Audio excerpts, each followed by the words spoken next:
नमस्कार लाडक्या बहिणींनो, लाडक्या बहिणीसाठी अतिशय आनंदाची अशी बातमी आलेली आहे. मुख्यमंत्री माझी लाडकी बहीण योजना या योजनेच्या लाभार्थ्यांसाठी अतिशय महत्त्वाची बातमी आलेली आहे. ती महत्त्वाची बातमी म्हणजे मुख्यमंत्री माझी लाडकी बहीण योजनेची ई-के-वाय-सी करण्यास आता मुदतवाढ देण्यात आलेली आहे.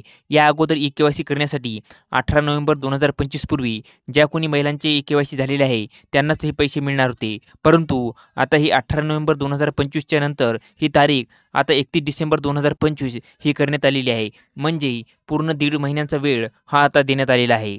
आणि ज्या कोणी महिलांना वडील नाहीत किंवा पती नाहीत त्यांच्यासाठी सुद्धा अतिशय आनंदाची अशी बातमी आलेली आहे.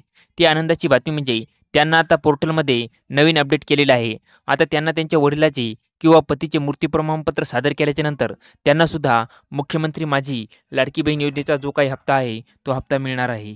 तर लाडक्या बहिणींनो, आता 18 नोव्हेंबर 2025च्या नंतर तुम्हाला 31 डिसेंबर 2025 पूर्वी ज्या कोणी महिलांची ई-के-वाय-सी राहिलेली आहे त्यांनी लवकरात लवकर करून घ्यायचे आहे. तर मित्रांनो, ही अतिशय आनंदाची अशी बातमी होती. हा व्हिडिओ कसा वाटला खाली कमेंट करून सांगा आणि याविषयी अशाच आणखी नवनवीन माहितीसाठी आपल्या के मराठी जी-आर या यूट्यूब चॅनलला लाईक, शेअर आणि सबस्क्राईब करायला विसरू नका. धन्यवाद मित्रांनो. जय हिंद, जय महाराष्ट्र.